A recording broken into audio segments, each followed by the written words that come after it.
Sandy Rios is the Director of Governmental Affairs for the American Family Association. I don't know what that means, but I do know that she's crazy because recently during her regular radio program, she talked about how we need to prepare for martyrdom. Why? Take a listen. Homosexual marriage is bringing about the tip of the spear of the battle that we're going to face. There are wives, your sisters, your children, who now are going to be forced to go into public restrooms and share them with men dressed like women. This is an epidemic proportion in gyms, in schools. In Massachusetts, where homosexual marriage has been legal for 10 years, the stories would make the hair stand up on the back of your neck. Okay. She doesn't go into detail about those stories. She doesn't elaborate. She just says, there's some terrible things happening somewhere in the country. Moving on. Okay. No, seriously, if you're going to throw that out, and in the middle of your rant against how terrible it is, I'd have given one story, right? Yep. In reality, of course, there are no such stories. She just doesn't like gay people. She's like, in Massachusetts, they've been legally gay for 10 whole years. Ooh, makes the hair on the back of my neck stand up. Okay, so far she's another amusing jackass going out there arguing against people's rights, saying absurd things like, yeah, transgender people, they're just trying to take a look at women, and that's why they went through surgeries and changed their lives and that nonsense. Yep. No, they couldn't find internet porn. They didn't know how to type. So they went through all this life-changing thing just to get a peek at you in the bathroom. Yep. Okay, all brilliant stuff that we're used to. But she's about to take it to a different level. She is, but one quick point that I want to make. Just notice how right-wingers love to group everyone together, right? So are you talking about the transgender community? Are you talking about the gay community? What are you talking about? So she talks about same-sex marriage leading to men dressed as women going into the women's bathrooms. Oh, she couldn't possibly tell the difference. She's insane. Okay, all right. Now, the really bad stuff. The Supreme Court will make a decision on whether homosexual marriage will be the law of the land in April. And if they do, every single person in this room is going to be forced to make a choice. And I'm just telling you, even if you don't want to engage in this battle, you will. And your people will. And you'd better stand. I would recommend that you stop playing it safe. You know, the Bible says if you can't keep up with men, how will you run with horses? You must prepare for martyrdom.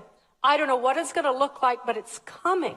Wow, she seems like she's getting all hot and bothered over that. Yeah, but look, that's very serious talk. I mean, if a Muslim had said we must prepare for martyrdom because they are not following the Quran in America, he would certainly be investigated, likely arrested. Yes. And Fox News would be going ballistic, and they'd be trying to find a tie between him and Barack Obama, right? And the whole litany of things would ensue from that. We view the Christians looking forward to martyrdom as like an amusing little ha-has, but it's not that funny because, I mean, she's encouraging people to do terrible things. And we find it ridiculous, so we're generally amused by these nut jobs, right? Right? I mean, she's saying things that are so preposterous. But you have to remember that the people listening to her don't find it preposterous. They find it reasonable. So when she says from her podium, let's prepare for martyrdom, if gay Americans get the ability to marry one another, get the same rights as we have, somebody in the audience might take it pretty seriously. Right. I mean, it's interesting because whenever you have right-wingers inciting violence in the country, it isn't taken as seriously. The Department of Homeland Security doesn't take it seriously. They dwindled down their department that deals with right-wing extremism in the country.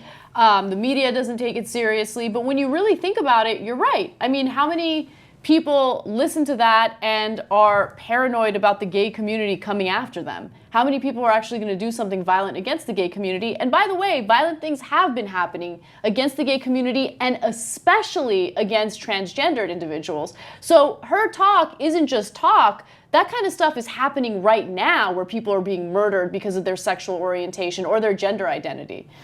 And then at the end, people like this go, oh, nobody could have seen that coming. I mean, when I told them that they have to be prepared for martyrdom and take bold action against the people who are opposed to us, our people have to fight their people. I couldn't have guessed that they were actually going to fight their people. No, that's exactly what you told them to do. So it's just two totally different standards.